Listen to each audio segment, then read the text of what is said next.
channel. And for those of you who are watching in the future, watching this recording, if you have any questions tonight, if you could please email the SBC at swampscottps.org, or if you could call or text 617-821-5075. So for those of you who are on the Zoom, you can always just put in your questions, or actually, no, tonight we're not doing that, right? Tonight are we actually letting people speak to us tonight? That's amazing. There's no need for the question box. You guys get to talk to us tonight. So can't wait to hear all of your voices.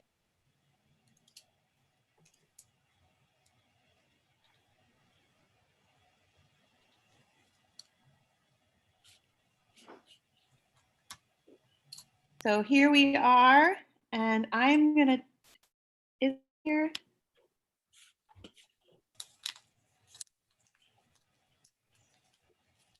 I think it'd be good to turn it over to Vivian if she's available.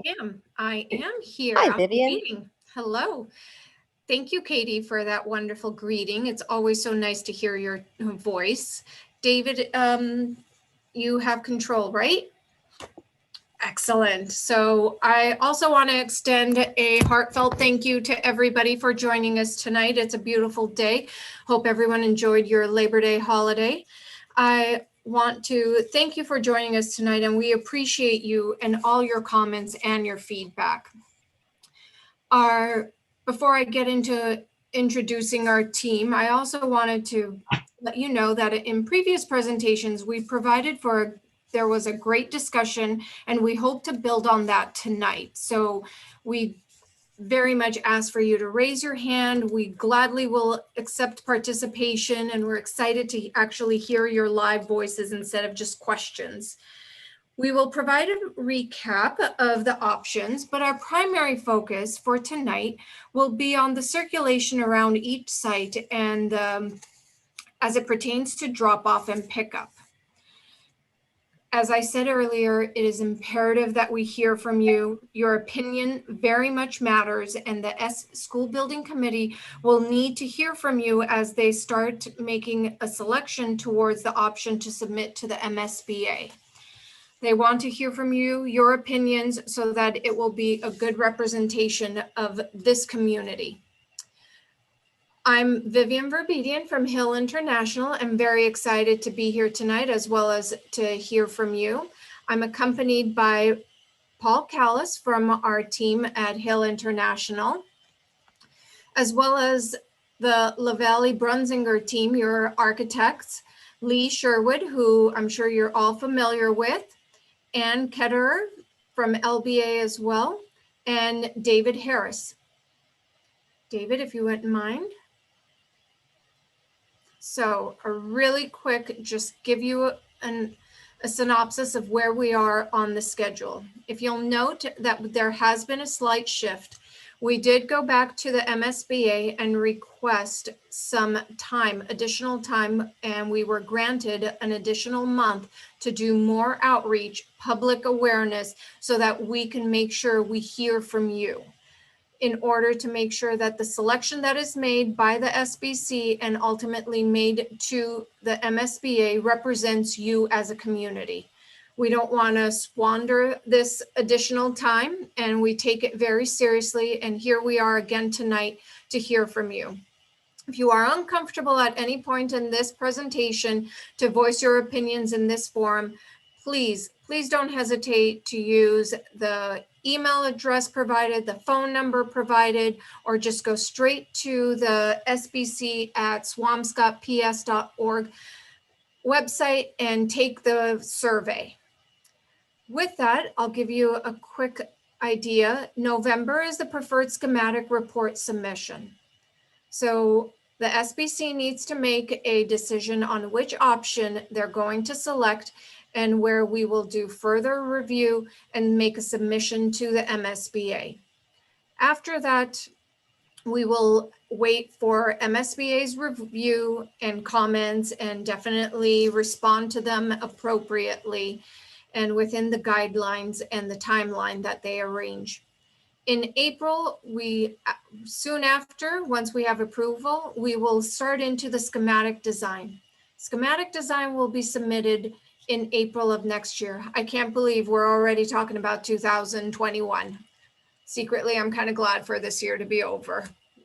Can't get here fast enough for me. June, we will meet with the MSBA. This is June 2021. We will meet with the MSBA for board approval. And September of that same year, we will ask the district to vote. And I know it's going to be favorable because we've been doing our very best to hear from you and to listen from what your concerns and comments are in order to proceed. David, if you wouldn't mind, I will turn it over to Anne, and she could walk us through the next steps as well as the presentation tonight. Thanks, Vivian. Yeah, so I'm also thrilled that you all could join us tonight. Basically, we have 6 options, and we're going to go through those options this evening. And we're basically going to ask you to chime in and tell us what you think and help the SBC make a selection. So a few things to keep in mind as we go into tonight's meeting. The first thing, which both Vivian and David mentioned, is that we have an extra month to really think about it and to make our decision. And this extra month is all about community outreach. And so instead of having an early September, which would be about this week decision, it's going to be early October. So please, if there's questions you have, reach out to the school building committee or learn more about the options through the website, which is that Swampscott SBC. David, if you advance to the next slide, please. So we're asking you basically to tell us what you think. And what we have done is, oh, thank you, perfect. This is a good, let's hold at this slide for a minute. But what we have done is over the past few months is really drill down on the conditions of Swampscott and developed 6 different options. The number 6 seems like a lot. It sounds a little overwhelming. So what I want to do is take a minute to sort of explain how we should be thinking about these 6 options. First of all, the 6 options are really put into 3 different categories, and each category has 2 options. So the first category would be Hadley only. And in the Hadley only option, we have 2 options. One that is an addition renovation on the Hadley site, and the second that is a brand new school on the Hadley site. But again, it's for the enrollment just for Hadley only. The second category is a different enrollment. It's a little bit bigger. It's district-wide 3 through 5. And the 2 options for that category is number 1, a new school on the Hadley site, or number 2, a new school on the middle school site. So the difference in the 2 options for the district-wide grades 3 through 5 category is really where the building is placed. And then the third category is the district-wide grades K through 4. And the options vary not so much in terms of the site. In fact, both options are sited at the Stanley site. The options vary based on how many floors or levels each building has. So it's massing. And we give you these options because truly it matters. We know that Swampscott is a rather dense community, and so land is at a premium. And so there are some members of the community that might like the idea of a 3-story school. Other members of the community might say, well, wait a minute, there's advantages to a 2-story school that puts more of the program on the first floor, but eats up a greater area on the ground. So if we go to the next slide, thank you, David.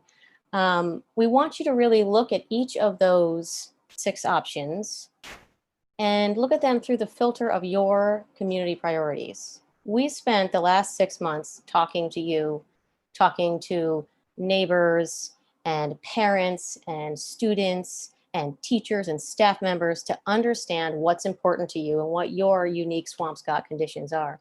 And those 4 categories are education, site and traffic, sustainability, and community. So what we have done here is defined what the goals for you are in each category, starting with education. Many of you maybe attended the education community forum we had with David Stevens, your educational planner, who worked with your terrific superintendent, Pam, as well as many students and teachers to develop the following educational goals. And I'm going to go through them pretty quickly because I want to be able to get to Lee, who will explain the options in greater detail. But let's first start with the goals for education. So first and foremost, it supports equity and inclusion. And what that means is that every student in Swampscott gets the same opportunities, regardless of which area, which catchment they live in. The second is aligns grades district-wide. So what that means is that the grades, the levels are actually under one roof rather than having one third grade class here and another third grade class there. Next, we have create small learning neighborhoods. After that, we have improved scheduling and resource efficiency. Again, this idea of sharing resources. So not only do the students benefit from that, but the teachers as well. And lastly, provides creative, flexible, adaptive spaces for our youngest learners. Site and traffic. I mentioned a minute ago that Swampscott is about 3 square miles, but 15,000 people. So Swampscott is pretty dense, which means you have a lot of people using the sidewalks and the roads. And there are traffic conditions that could probably be improved. And we need to understand that if we're going to make an impact in this community, it needs to be a positive one for site and traffic. So the goals based on that, and we did work with a pretty terrific traffic engineer who's here with us tonight to answer any questions you might have. Our goals are improves local traffic patterns, as I just mentioned, proximity to student families, safe for walking and biking, that's paramount, and good on-site queuing and parking. Next is sustainability. Swampscott has a committee on energy efficiency and sustainability. And so in working with them and our engineers, we define the following goals for the town. First, it respects open spaces and natural resources. That goes back to what we were talking about previously, which is that there's not a whole lot of land available in Swampscott. And it's really important to you all that we maintain the open space that we already have. Next is easy to maintain, energy efficient facility. We have healthy, safe, and durable, practical use of daylight and renewable energy, and connects learners to the natural environment. And then the last category is community. For this, we have appropriate scale and character. And I think that what that means is that Swampscott has a certain aesthetic, and it's important to us because it's important to you that whatever building, whatever of the options is selected, it maintains and upholds that character. The next is adjacent community amenities. And then we have centrally located for easy access. And lastly, encourages use by the entire community. So there's a lot to unpack. And right now what we're going to do is we're going to have Lee Sherwood go through each of the 6 options, so 2 per category, and talk a little bit more about how each option does with each of our community priorities. So Lee, if you would, David, please advance the slide, and Lee, take it away. Thank you very much, Anne. I don't know how many of you who are listening tonight were here 2 weeks ago when we did pretty much the same approach and had a lot of questions. But one thing I want you to kind of understand is that this is not a moving target, it's a moving forward target. In other words, when we get questions 2 weeks ago about traffic or about parking or about scale or anything, during that time in between, we work on it. And so we're going to be showing you some things about traffic today that we worked on in the last 2 weeks, in addition to what we already knew. And even the survey had been updated a little bit. So, you know, just a little bit and very fine-tuned things. And that's because the reason for getting your feedback is to be flexible and to listen and to adapt to it. We want to make every one of these options the very best so you can decide on which one really works the best for you. That's really our whole attitude here, and I hope that you understand that. This first page here is about 2 school options that focus on just replacing Hadley. So if you were to replace the existing Hadley, you would have 390 students by the program that we have with the MSBA to take care of. Option number 1 on the left, that's actually an option where we take the existing building, which is the older, school building, but we do tear down the smaller addition. There's very little space on the site, and it's not very efficient. So we take that piece, which is the renovation, and we reuse it to try to get the kinds of spaces we need in the new program. It's kind of difficult. The difficulty with that is that the spaces and the structure are very inflexible. So that if we have a 650 square foot classroom and we want 900, we really can't just do that. We have to we use that in our new addition to try to solve that.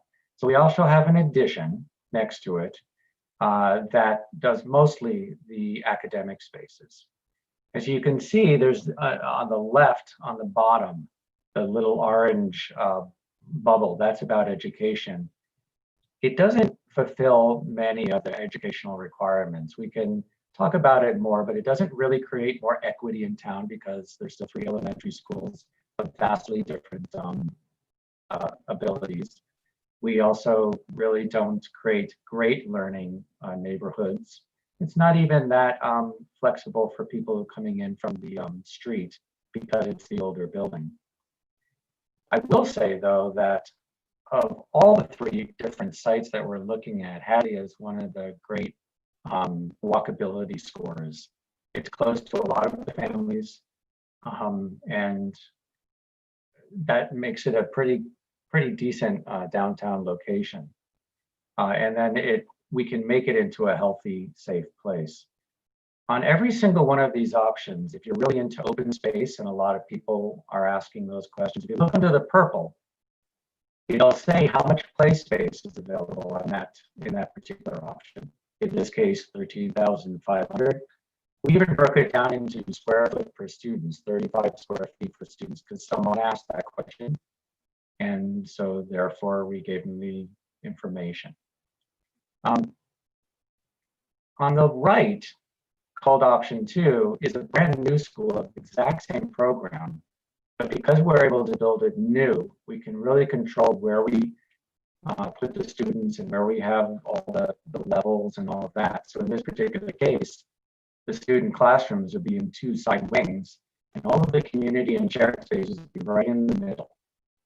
So you can see it's a very symmetrical building. You walk in and there's the cafeteria, and that could even open up to the Scott Park. And that's a really wonderful thing for the community.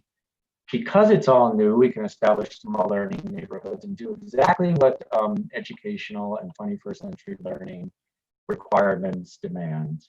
And we can make spaces that are flexible and adaptable.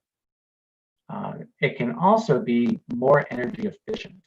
And that's because when you build a new building, you get to build the whole exterior of the building to the requirements, the insulation and the air seal and the tightness that we like to do now. Even 10 years ago, buildings weren't really built this well. And now we're really building buildings in a very different way. We can take advantage of that. The couple other things about this.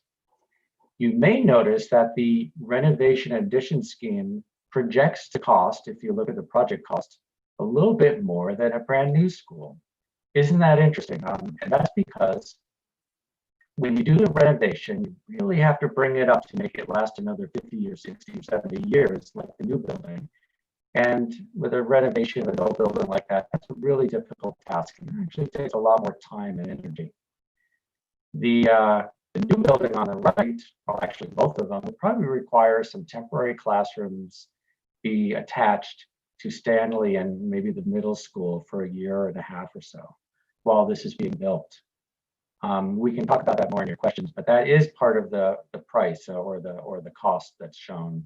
Lastly, this all shows that if you did Hadley all by itself, it really does nothing. It doesn't change or improve Clark. It remains a K through 4, and Stanley as well still remains a K through 4. So they remain the same. Next. So now that we've seen the Hadley site, on the left, we take the exact same Hadley site that we were just looking at. And by the way, that Hadley building that was new was about a 3-story building. If we just add one more floor to that, make it a 4-story building, we can actually go up to 540 students required from the 390 in order to do a district-wide 3 through 5 school. Now, what's interesting about that, that's exact same footprint on the left in option 1 at Hadley as before. And so it's very efficient in that way. It also has the same kind of wings on the side and all the community spaces in the middle. So the other thing it does, it finally starts to align grades in town. So so just like your middle school and high school, everybody in the same grade is in the same place. This would take all your third graders, fourth graders, and fifth graders and put them in the same building so that as they go up through these levels, they can share and align together. That means that if you have a child in third grade and they have any kind of special education need, it's in that building and they don't have to go to another school to find it. Big deal, really. It also helps with all those other things like resource efficiency that the district would like to accomplish. It's very similar in terms of open space and health and safety and renewable energy. Any of these new buildings, we can plan to put photovoltaic panels on the roof to collect and store electricity to save energy. And we're included in all of our project numbers for all these projects is the idea of having geothermal, which is another renewable resource which helps to heat and cool the building at a much lesser cost. So we're really, really pushing the sustainable and the energy efficiency as was a request from your town. In option 2, off to the right, we've taken pretty much the same building. I know it doesn't angle the same and all that, but it's really kind of the same wings and the things in the middle. A 4-story building, we've put it on middle school site, down basically right on top of where the tennis courts are, down the hill. And we've done that to test it and to see what it's like over there. And in many ways, it's very similar to what you would have on Hadley. And the middle school in that area is also a good place for walking and for families and open space and all of that. So in many ways, it's very similar. Some of the issues, though, is that then it becomes very close to the middle school, even though we stay away from the middle school and allow there to be future renovation or additions there or a new school. Anything that we build on those fields down there are subject to Article 97, which is this whole act that we have to, if you build on an existing play area or field, you have to replace that in kind. One of the problems with that, of course, in Swampscott is that if we had another place to that side, we might be building a school there. And very, very difficult for us to relocate and to find space in another location in your town that is usable. So I just wanted to bring that up. Now, if we do a district-wide 3 through 5, that means that Clark and Stanley can still remain where they are, but each of them could become a K through 2. So Clark would be K through 2, and there would just be 2 schools who share those, so they'd be smaller schools who do that. In the future, as part of, if you want to think of it, a vision or a master plan, as those develop, you can decide to do renovations to Clark and to Stanley for K through 2, or in the far future or near future, you can even go to the MSBA and see if you want to combine those into a brand new school. I know that Clark and Stanley are both been submitted to the MSBA, but haven't heard anything back about any help or funding. Next. So in our last meeting, we heard a lot of concern and questions about traffic. It's going to be hard to answer every question about traffic without actually building a school and seeing what the traffic is, but we do have an excellent traffic engineer who's done all kinds of models, taken information about who goes to the school, how many of families are shared, how many walkers can you expect. We look at it in the morning and the afternoon, which, as you will find, are very different. So here's just a couple of thoughts from our engineer about how each of the sites can work. Now you notice that this is Hadley, so it's really about the site and not about the option. If we do, say, a 3 through 5 or so at Hadley, the main circulation would go around and come down Reddington one way. And our traffic engineer has recommended that we make Reddington one-way street with 2 lanes. Therefore, if people do get in a queue on the right side, everyone can pass right by and there's less traffic. Also, she would like to change some of the directions of the streets, but that in general is the way to kind of increase the flow, open up the arteries. It's kind of like a body, right? Get rid of the clogs and make things flow a lot more easily next.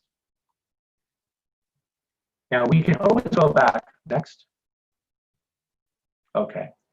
We're going to be showing you these little diagrams. You can always go back and look at them later. I think that we can make this available for everyone. But this is really interesting. This is called morning drop-off queues. In the morning, cars kind of come and they flow and they drop off and they come over a certain period of time, sometimes earlier, sometimes later. They don't park and wait, they just kind of flow through. If you look closely at the Hadley School, you see these blue cars. At the worst time on a good day, the cars will only go a little bit out in the streets because we create a lot of on-site queuing during the mornings. Now, there might be other traffic from other people and trying to get around and all of that, but that's the school. Now, we always make the distinction with a rainy day or a wintry day because a lot more people drive on winter days or on rainy days. And so in the turquoise, a little bit, a couple cars back, it shows what it would be like on that. So let's just face it, in the morning, this is not a huge problem. But let's look at what happens in the afternoon. It's shocking. No, it's just very different. Now we kind of zoomed out a little bit because the traffic engineer needed to show what happens. In the afternoon for schools like this, people show up early. You can imagine that 100 cars might show up early and start parking everywhere. In other places in town, they park on the streets and they walk to get their kids. And what we want to do is we want to create flows and queuing and pickup. The blue cars represent, the dark blue cars represent the kind of queuing that you could expect on a fairly regular day for about 15 minutes or so. That's the peak where they back up on these other streets. We're guessing, and I think I've asked the traffic engineer that for Hadley right now, there's quite a bit of backup and people parking all over the place. It's not like we're necessarily making it worse. What we want to do is get the flow to be better. But then on a day when it's raining and everybody's getting picked up in the turquoise, you can see it goes back even further. So as you can see, afternoon is a very different time. There's kind of less traffic in town because it's not during rush hour. It's in the middle of the afternoon, but there are lots of cars to deal with. And in an urban location like this, that's pretty much the way it's going to be. But we can really, really help and make it safe and make all the pickups smoother. You get the idea? Next. Now, remember we showed an option for 3 through 5 on the middle school site. If you look down on the left, that's where the tennis courts are, and that's where we put a middle school. And we show a drop-off area. And what we would like to do, if we did this option, is we want to connect to Nason Road and maybe have a road that came along. Probably wouldn't cut right through the middle of that field like that. It would probably curve off to the side and allow that field to continue on. But there's a certain amount of queuing and flow that we create this way. Next. So in the morning, once again, cars would come in, they come along, and even with 540 students there, morning's not a huge problem, just on site. And again, we're trying to keep everybody on site. The blue cars don't go out too far, and it's not too bad in the morning. And remember, in conjunction with the middle school, they have phased arrival and dismissal times. So we allow much of the middle school traffic to disperse. In the afternoon, even if we do a double stack of cars, because we have a 2-lane road off Nason, and we stack them up so people can come and kind of stack up and wait for their kids and then move along, you can see that cars are already pushing out into Laurel and Nason. And on a rainy day or something, or a very busy day, goes down Mason and a pile, and it kind of stacks up a little bit and queues on Forest Ave. So you can see that even on this option where you have quite a bit of road on the site, it can move out and create some effect.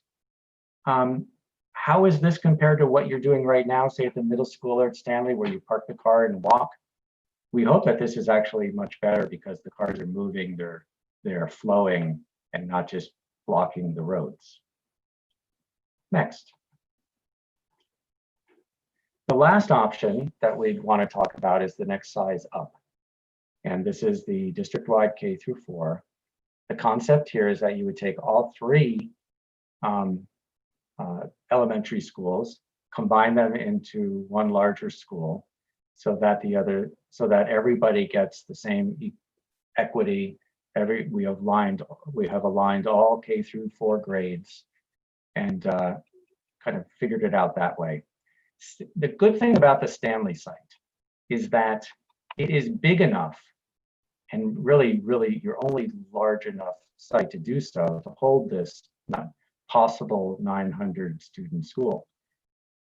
It's not only big enough to hold that school, it's big enough to have considerable play area and to have queuing, like a whole queuing loop road on site. In other words, imagine if we could get all that queuing and all those cars off the site when they're parked or waiting in line, off the streets, so that they don't create any additional traffic. That's been our goal. We also are able to put just about 100 parking spaces on these two option sites.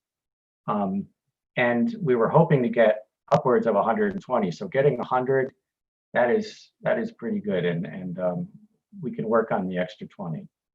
The idea here is also, and you can thank our fearless superintendent Pam for this. She came up with the idea of having an upper school for the 3rd and 4th graders and a lower school for the K through 2. That's a very natural division of those 2 grades. So really, the way this school would function, it would function as 2 schools, like a twin school. Each has its own entrance. If you came into the site, you would either drop off for the lower school, which is on the option 1 is 3 stories, but the kindergartners are all on the 1st floor, 1st graders all on the 2nd on the 3rd, and the upper school is on the other side of the building. Then in the middle are all the shared spaces, the gymnasium, the cafeteria and stage, the music, and the media center, things like that. So it's a fairly nice arrangement, and the whole idea is to create spa learning neighborhoods and communities on floors in 2 different schools, and then allow everything to be shared really efficiently in the building. In terms of play space, you may see under the purple there, as you go to the bottom in a 62,000 square feet, this 3-story option 1, that's a solid 3 times as much square foot per student or more than any of the other options. Even though it looks like the building is large and takes up a lot of the site, the truth is the site is so much bigger that we can handle that. If you look really closely at option 1, where the play field is, you're going to see a dotted line that looks like a ghost of a building. That is actually the existing Stanley building. And the idea is that we can build this building while Stanley is still open, put safety fences across, and of course they lose a field, but they keep their play spaces in the back for that time, and try to minimize the disruption coming in and coming out. And therefore you save a lot of money with phasing and with disruption, and there are no temporary classrooms or anything. Something to think about. On the right, we have option 2, and the only difference is that it's 2 stories, which means that the footprint is bigger. Now that there's a rearrangement of classrooms and grades inside. I'd have to say that the 3-story stacks a little better by grade, and that there's a little bit more of a mix on the 2-story option. But if you compare and kind of look back and forth, you're going to see that it's quite a bit tighter on the site, and we lose quite a bit of play space. In reality, that whole K through 2 play space on the bottom of your option 1 is eliminated. We were able to keep the same drop off and the same number of parking cars though, because we think that's really important. So those are those 2 options, and they would really cost just about the same amount of money. Next. The majority of our questions so far, no matter who we've spoken to, has been about traffic at Stanley School. It's a neighborhood. They already have people coming in and out. And so we've put a lot of work into this flow and how this could operate. Let me explain where we are right now, with the caveat that we're always trying to improve it and make it better, but we've gotten to a certain interesting place. The basic flow is that everyone would come in at Whitman Road, which is the existing entrance right now. That's 100% of the cars. They come along and they'd come in, and then they go around the loop. Some would drop off for the lower school in one spot. Then they keep going around, and in blue they would drop off at the upper school, and then they could slide out at a connected Cedar Road, but only in one direction. So we know that Cedar is not a huge road, but if it was just in one direction, they could slide by. We also see some benefits, and especially in some schemes, of having an outlet out through the parking lot at the UU Church. Now, we've spoken to the UU Church, and they're not interested in a lot of work there, but we keep on trying to come up with what are the best ways to alleviate pressure and to spread the load on the site. So actually being able to just go out that way or out on Cedar might be a way to kind of allow traffic to flow for about 15 or 20 minutes a day as that works. Next. So this is an interesting diagram. This is the morning. Remember how we did that. If you imagine everyone coming in at Whitman, which is kind of the top of the site, they'd slide across to the right and down. And it's not until you see a red line and red cars there for the lower school that there would be any real queuing backing up. In other words, no one's even near the street. And so in this case, you can park, you can slide by, and then you can go by. And it's not until you get to the other parking, because we have 2 different drop-offs for the blue cars for the upper school, and you see some more line. But we have 2 lanes, so they can slide right by and get out. So once again, the morning, not so bad. Not so bad at all. Next. The afternoon is a little different, but in some ways, because we are heavily utilizing the site and its own loop road, we minimize any traffic that goes on. So I'll explain it to you. If you think of the afternoon, what we're suggesting is that the lower school and the upper school let out about 25 minutes separately. They have different dismissal times. That allows people to come in, pick up one group of kids, and then a little while later, come through and pick up the other group. Any children that are part of 2 that are young and old, in the same family, that child would wait 20 minutes in a certain place and then join their sibling and be picked up at the later one. This actually allows the cars to be almost half and half in terms of traffic. So that's one suggestion that we're looking at. And if we do just a single lane of red cars, this is one of those pickup times, it comes right off of Nason, you start to see that there could be a backup for a little while, a queuing, all the way down Orchard Street, but it's only one line. And then it could come all the way around, drop off, and then go out. Not bad. We figure that if you can keep off of Nason, most of the traffic is going to be fairly simple here. And we can even still have that kind of pop out over by the UU to lessen the outflow over Cedar. So here's another interesting approach. If you didn't want anybody on the road, next. Another approach to this is to have everybody come in just in the afternoon and double stack. So we have 2 lanes, and you can see where the red is. The purple is for a really rainy day. So we look at, when there's a lot more cars. Those cars are not even on Orchard Street. So we got everybody onto the site, and they're all stacked, and they come through and they pick up their kids and they go out. So there's a couple ways to actually handle this, if in terms of how the flow works and all of that. We wanted to let you know that we've been working really diligently to come up with great options for flow, and we'll be doing more of that. Next. So we have these 6 options in their 3 categories. On the bottom, you're going to see link to online survey. And then it has a bunch of strange symbols that I don't know what they mean, but you do. If you go to that at some point, especially after this, and answer questions and give us direction as to which one you prefer, we would greatly appreciate it, because we really need documentation and direction. So what I will say is that we continue to work on these, and any questions that you have tonight, they may spur us to work on some more things to make them as good as possible.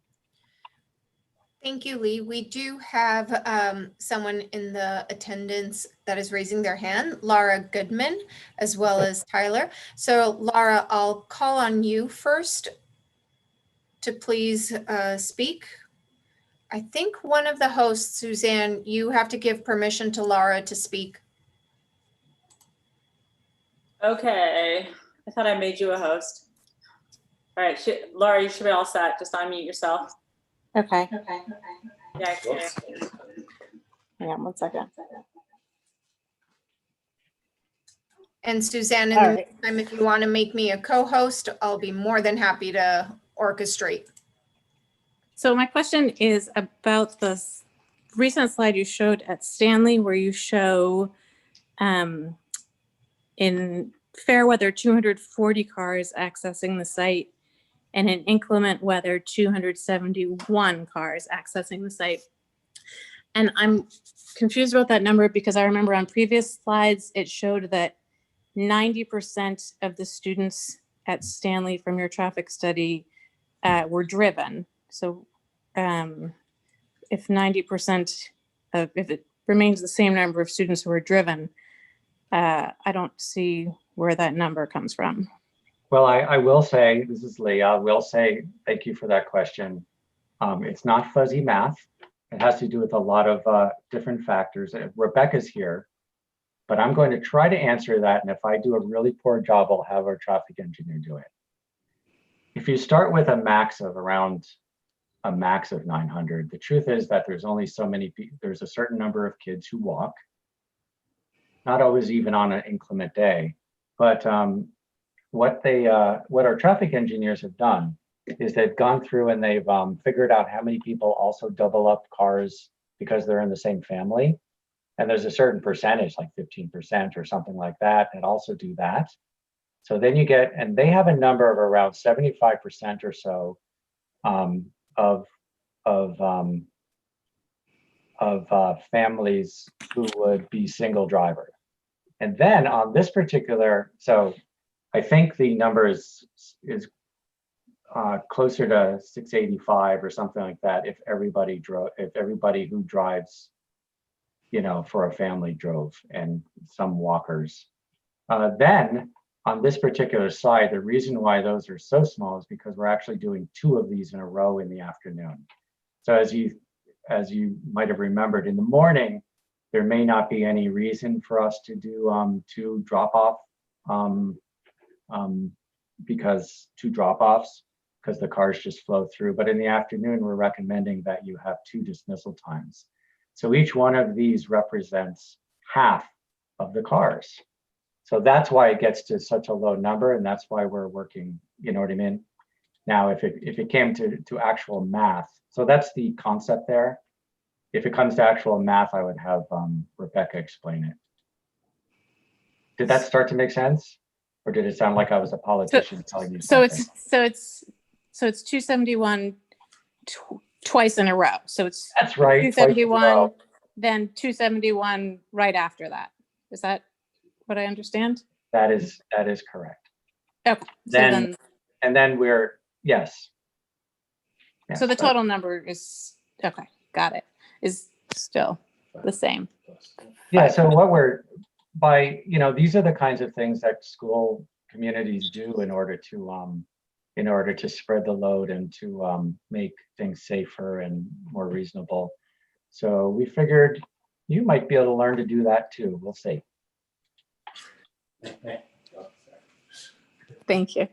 Laura, any further questions that you might have as a follow-up? Do you need a little bit more explanation or anything? Please don't hesitate. Oh, that explains it. Thank you. I Great. will add that in all of these diagrams, Forest Ave extension, the Little Forest Ave, is being used as a walking and emergency access. I live here. Oh, really? Okay. Well, that's not why I'm saying this, but it's being used as an emergency access because it is our belief, That was especially embarrassing. the traffic engineer, that while it's probably going, sometimes people may park there and walk in, and because people are going to do what they're going to do. But we want to have a nice flexible, David, if you go back one of the things we like about this particular idea of having single lane through the site and allowing the second lane to be open is it allows people to be a little more flexible in what they do. They can come in, if their kid comes out of the school across the field, they can pull out and maybe sneak out a different way, and some people we understand might park on the street down somewhere else and want to walk to the school still so they can play on the playground for an hour and hang out with other parents and socialize. What we want to do is make it flexible. And that's what I like about this particular afternoon scheme, is that a lot of the cars that we see here probably are just going to be somewhere else. They're going to park somewhere else. They're going to have a different plan. But we want to make sure that the flow really works for the majority of people who are in and out. And I think that you'll find that this was Laura. I'm sure that there are people who actually park on Forest Ave Extension in the afternoon, just park there and walk onto the site and get their kids and leave. I don't know if that's a good thing or a bad thing. I don't know if we can regulate that, but we're not allowing them to come onto the site. Thanks. Thank you. Tyler, I'm going to allow you to speak. You had your hand up as well. Just unmute yourself. Can you hear me? Yes, thank you. Great. Hi, I live on Cedar Road and curious to know more about what's being proposed within these options. Obviously, currently Cedar Road is a dead-end street. Obviously, one of the reasons I was attracted to buying a house there. Yeah. What are you proposing changes to Cedar Road? And what does the traffic control entail? So right now, I know that there's a grade change, a rather significant grade change from Cedar up to the field. So how is there retaining conditions? Are there what kind of excavation would be needed? How is all that worked out? Well, first of all, Tyler, I have to say that, of course, it's not worked out because this is kind of conceptual design. So we don't have, what we're showing is an arrow in the idea. And what we want is you to ask the person who's living on that street to ask us these questions so we can look at it further. I can address a couple of the more physical things, and I'll have our traffic engineer talk about if Cedar Road was connected to, what sorts of things would need to be done, probably need to be done to Cedar Road to make it function as that one-way street. Obviously you have a two-way street yourself, but as that one-way exit. So I would say that in terms of grading, what's interesting about the site is right along that edge that you're talking about where Cedar is, that's actually you know how the field is up high, but then it drops? Actually drops before it even gets to the end and then into the trees and then out. So one could imagine that the road could already be dropping after the, on the site, after the, I mean, this is my take on it. The road on the site where the drop off is would start to be going down and down to the level of Cedar and would have to go through. And so we can avoid, you know, like it being a tunnel or something. Because on the left where the woods are and some wetlands and stuff, that's pretty low as well. So we want to get down to that grade as gradually as possible. But I'm going to ask Rebecca, since this is, again, this is a kind of thing where we just ask what's happening. Rebecca, do you want to talk a little bit about your observations of Cedar and what makes it a candidate for this kind of traffic move? Sure. So Cedar is a relatively short road with a limited number of homes on it. That during the time period, although there is on-street parking allowed, during the time period when school was released, there wasn't observed to be any resident parking there. So it can facilitate traffic and exiting the school fairly well during that time period, and residents would still be allowed to park on it in the evening time when there wasn't a large amount of school traffic coming in and out. It does also have existing sidewalks on both sides of the street, so it makes it a great location as a walking connection into the school too, for kids that may want to use it to walk to get into the school as well. It gets us an access point out onto, or an egress point out onto Nason Road that is separated from Orchard Road. So there's limited queuing backup that would happen. Obviously, in this graphic, you can see that on a poor weather day, we may have some backups that if we use a single lane of queuing that would extend past the Cedar Road intersection.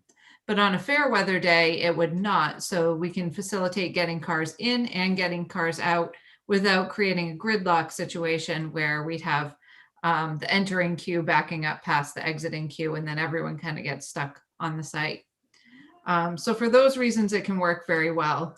From a safety perspective, there's also safe sight lines coming out of Cedar Road onto Nason Road. It's a pretty straight road. So cars can see in both directions, and it gives us another egress point that is able to separate the traffic out a little bit more smoothly and in different directions. So the people who want to go back out towards Humphrey Street can do that. They can circulate back around Orchard Road and come out Humphrey Street down towards Route 129, or they can go out Nason Road to the left and loop around Laurel Road and into the neighborhood that way.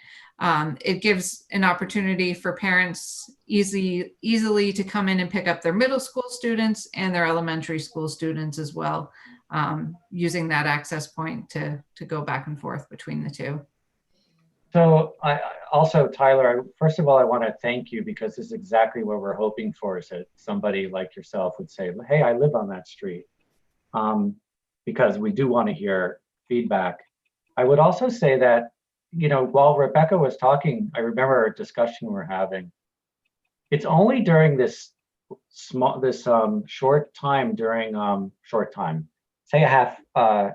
say about 45 minutes or so during the afternoon, mid-afternoon, that would have a bunch of cars on it, you know, trying to, you know, coming out. But I wonder if outlets like that, like, you know, onto Cedar Road, or even out on through, you know, if we ever, you know, took it seriously going through the UU parking lot, I wonder if those would just be gated, because you open it for those moments, and then the rest of the time, the truth is that everybody could come in at, you know, just during regular hours when there's just a few cars at a school. They could come, you know, on the weekends or at night. People could come in on Whitman, go all the way around, and as you can see, we connect the whole loop, and they could come back out at Whitman. And that could be, other than emergency egress, that could be our whole in and out for all the other times. And I wonder if that isn't the kind of thing that makes it a little friendlier. What are your thoughts, Tyler? It definitely does. One of the things that I was thinking about was, well, related to that, I'll have an answer to that. Yeah. about sort of cutting through, this connection to Forest Ave. Would people cut through the site and, use that access point just not correctly, and create a different sort of flow throughout the day, or on a weekend or whenever, that kind of thing. Can I just go back and ask a question about specifically the sort of modifications to Cedar? So there was a mention about being able to park on the street or not. Was there an intent there that would not be allowed anymore, or restricted in some way? Rebecca, explain yourself. Yeah, so the road is only about 24 feet wide. So if you have a line of traffic that's coming out of the road during the afternoon drop-off period, that's going to take up half of the road, essentially 12 feet. So then in order to keep two-way traffic flow for the residents to be able to get into their homes, the remaining 12 feet really needs to be used for an entering lane for those vehicles. So it doesn't really provide the ability with the existing width of the roadway to be able to maintain on-street parking. For the time of dismissal. For the time of dismissal. So it could certainly be a time of day restriction. So say, between 2 and 3:30 or something like that, on-street parking may not be allowed. It depends on what the time periods are for school dismissal with the two different staggered. Right, but when you're a working parent, like both my wife and I are, if you have to leave your car on the street that day, then you don't have a chance to move it at pickup time. So it would eliminate that during the week. Yeah, and my understanding, Tyler, is that you guys don't have driveways on Cedar, right? There are some, I do, but. Oh, you do, okay. Yeah, I believe there are 2 homes that have driveways on Cedar and 2 that do not.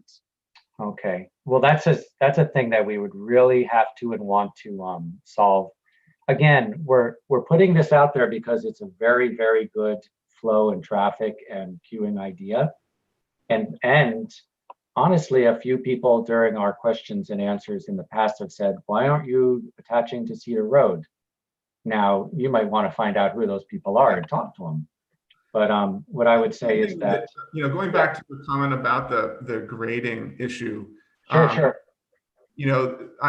One of the underlying question there relates to excavation for this project and whether, I know what Swampscott's built on ledge, and my house is, and I've done work in my basement, and I know there's rock everywhere. So are we talking about a lot of blasting that would be required, or is it too early to understand?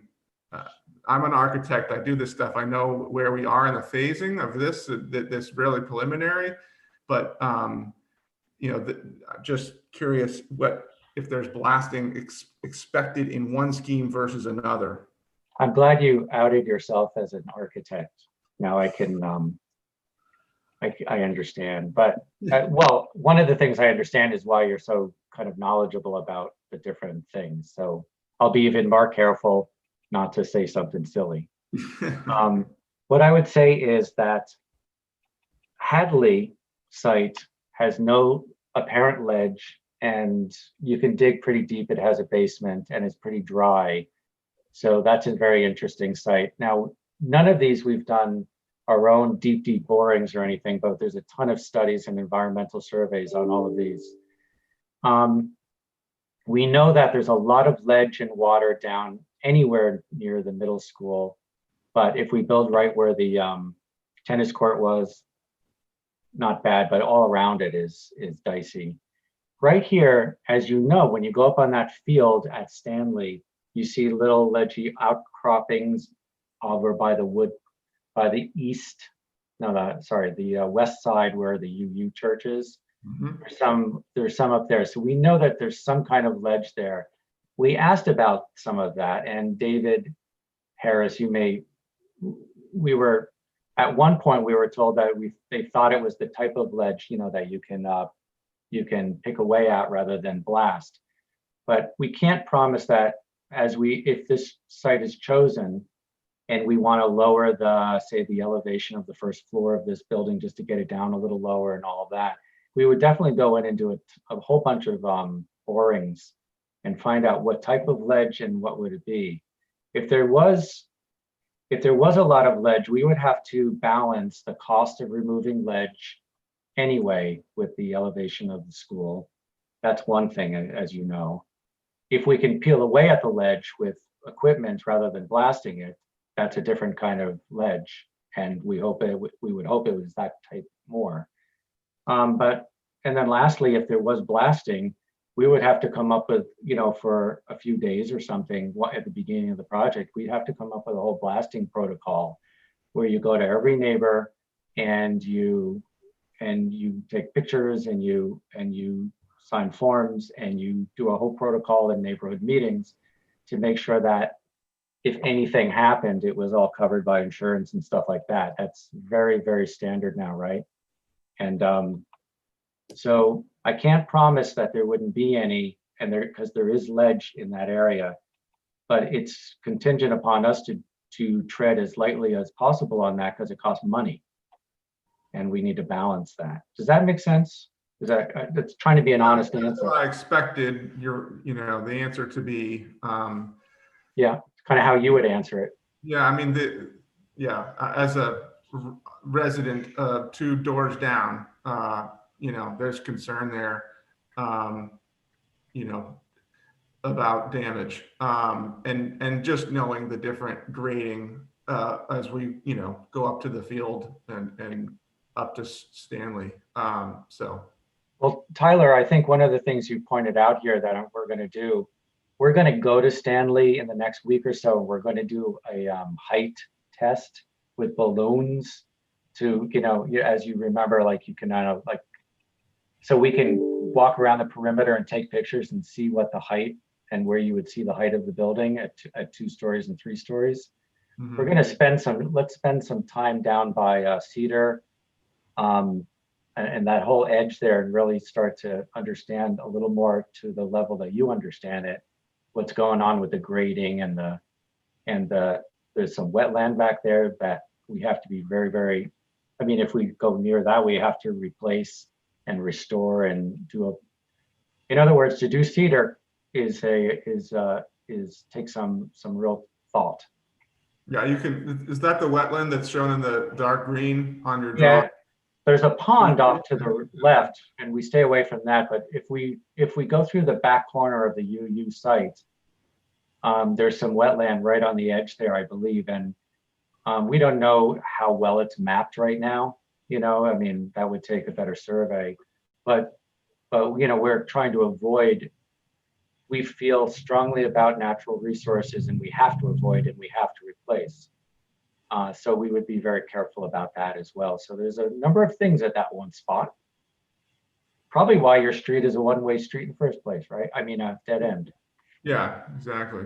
There's a significant grade change at the end, I think, is why it just, never connected or anything. But so just to clarify again, understanding, the proposal is not to in any way impact the width of Cedar, or it's only to restrict parking on the street.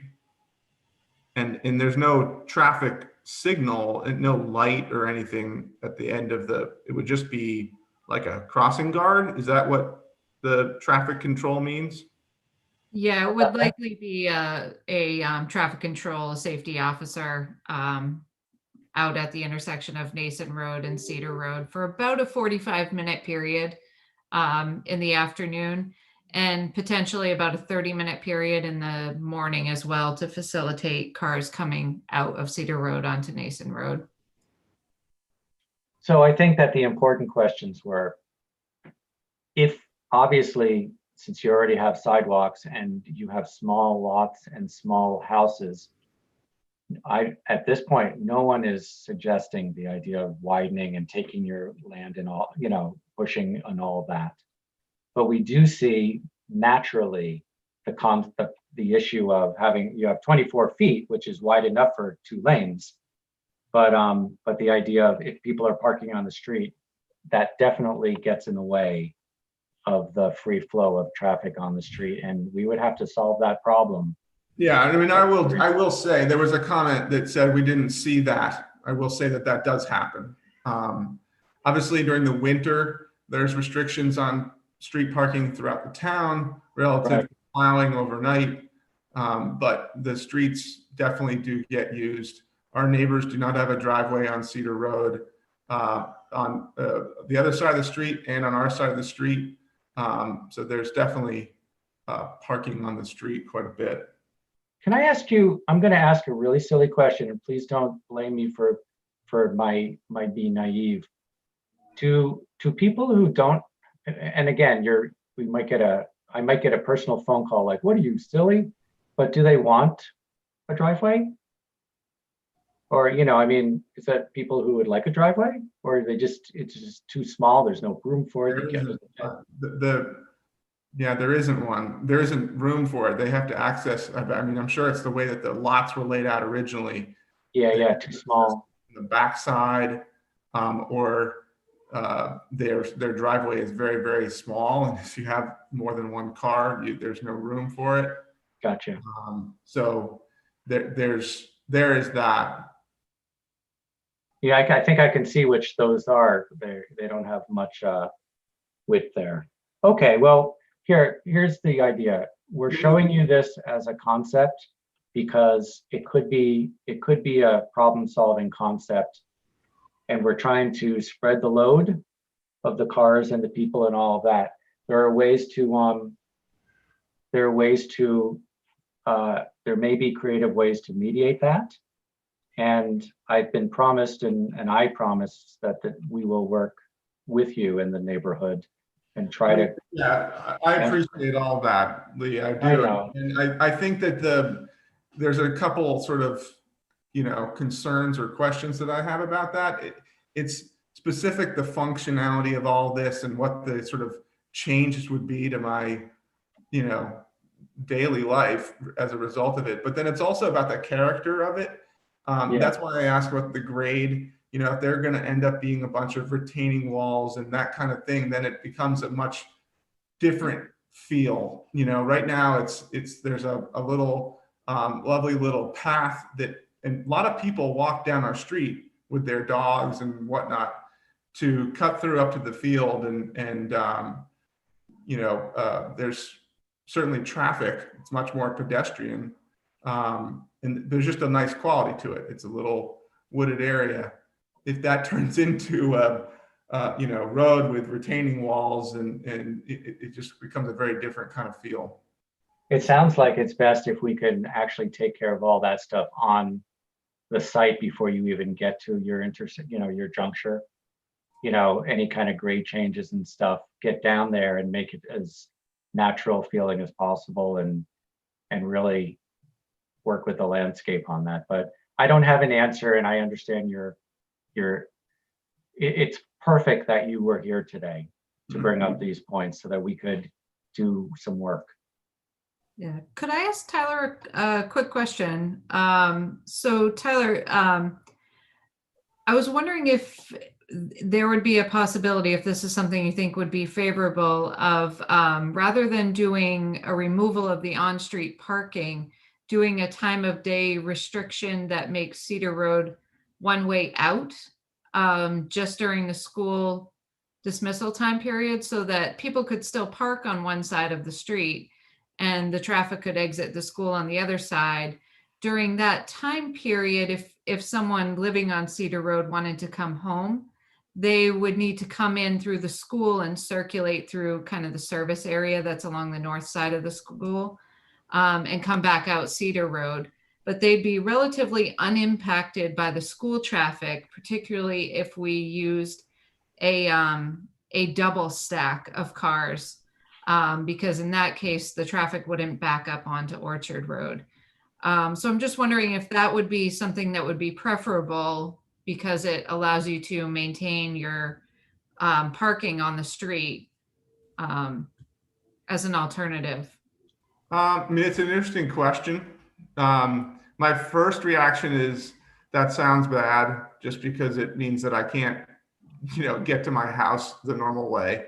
But I understand the idea of sort of cutting through the school. Intuitively, that feels like not the safest thing, just adding more cars to a sort of drop off time. But I don't know. The other thing that I imagine is that it won't necessarily function that way, that people will just snake their way through. And it'll just make for more clogging. I don't know. I suppose if you have a crossing guard there, that won't happen, but I think it's really important, regardless of what happens, this idea of having just like a single lane out of the back of our site there, literally 12 feet wide for one car width, and then having a gate there maybe for most of the time, so that even if people did come in, there's nowhere to go. And obviously it'll say one way to school traffic and, do not enter, that kind of stuff. But I think that it really has to be a very protected situation, or it's not going to work. And I just want to thank you for your even keeled kind of tone, because somebody's talking about building on your street or near your street. And I just want to thank you for being so upfront and calm about it all. of course. I don't know how long I get the floor here. I could keep. Are there others that want to ask questions? I feel bad because I have like more general questions that are less about me as a resident of Cedar Road and more in me of a parent of a 6-year-old and a 6-week-old. Well, do you have any questions about the different options and how to decide which one you like the best? Yeah, I mean, Kids? I've been through this process on the other side, on your side for Yep. projects, and so the any of the options that are only touching Hadley and not equitable, I don't like. It seems, how can we possibly do that? How can we have a new school for a portion of the town and then unrenovated schools for the rest of the town? I just don't know how that's feasible. And it seems to me like a more fair way to tackle this, and I know it can't work, but for that option to be included, you have to do the renovations of the other spaces, and that gets you up to that 100 something, $15 million at least. So I just don't know how this is feasible within this, set of options. I'm a parent of a student that's going to Stanley. So if my kids are going to Stanley and it hasn't been changed, and then people down the street are sending their kids to a brand new school at Hadley, that's just not quite fair. So I think that's difficult. How do you feel about the 3 through 5? That's an interesting one. I've always liked the idea of the small schools, that when you're a kindergartner, you're not going to this one big school where everyone is. So there's something there to that. And the idea that you have, a smaller school that you go to as your first time going to school, it's not so intimidating. That's definitely always been my feeling. And when I first moved to the town, it's when they were proposing the consolidated school over next to the middle school. And it was literally removing what little bit of open space was left around the middle school, and putting everybody there. And I thought that was a bad idea then. So I appreciate that you have, obviously you haven't re-proposed that one. So I think that having a smaller cohort there as like a transition up to the middle school, because the middle school is a big, intimidating space. It's what used to be a high school, right? So there's something to that, just objectively, about kind of that incremental scale increase. Would I still love to see Clark and Stanley renovated? Yes. but Well, I think that the thing about Stanley and Clark is that some people like the K through 4 because they don't have to worry about Stanley and Clark in that way, right? The 3 through 5, you still would like to renovate it, and I think a lot of people think that it needs renovation anyway. To go through the MSBA, you need to apply, put in an SOI, and what's happened is the Hadley School with these enrollment options has been accepted and approved with the MSBA. But the any work to Stanley, I know it doesn't always make sense, but any work to Stanley or to Clark has not yet or been approved and may not be approved because they have to deal with every town in the Commonwealth. So you choose an option that gives you the most flexibility to adapt and to evolve and to keep moving. And if you want that MSBA matching funds, of course, if you don't, you try to get money and you try to fund it separately in town and do some renovations to those schools, which is still a possibility. It's not out of the ordinary. So I personally, the reason I'm focused on Stanley is because it's the one that has the most questions, but many people have like the 3 through 5 at Hadley and other places. They all have their pros and cons, let's face it. I'm embarrassed to have to ask this question. I'm Yeah. not there yet with my kids, but is the current middle school is 5 through 8, right? Right now it's 5 through 8. And So this plan is proposing changing that so that the fifth graders aren't at the middle school. It's only right. There have been times in the town where the idea of moving 5th grade from the middle school to the elementary school has been something that sounded like a wonderful thing to do. And it can work just fine. We've talked to the 5th grade teachers and they would be fine with that. Unfortunately, the K through 4 that's here, we can't make it a K through 5. It's the MSBA wouldn't accept that. But the 3 through 5, actually, what it would do is it would get the teams of the 5th graders with the 3rd and 4th graders as a cohort or a group, and it would make more room or in a slightly kind of overcrowded, crowded middle school for future renovations that they could use. So it actually does do quite a bit of work. Yeah, that's what I was getting at. I was trying to Yeah. implications for the rest of the town's facilities. Terry has been patiently waiting. Yes, I don't see any of that in my, so please kick me out. Yeah, no problem. Thank you, Tyler. Thank you so much for your patience. If you wouldn't mind unmuting yourself.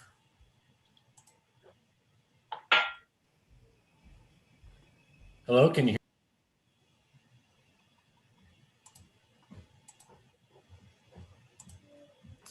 Terry, can you please try again to unmute yourself? How about that? Can you hear me?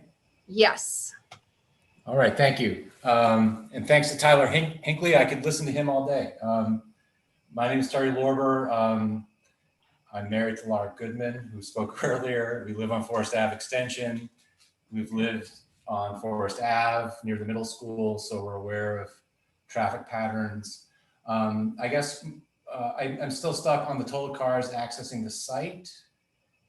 Based on the traffic studies that were done at Stanley, Hadley, and the middle school, it seems to be a pretty hard and fast rule that you take the student enrollment and then on the site, and then you get 90% to get the number of cars that access the site.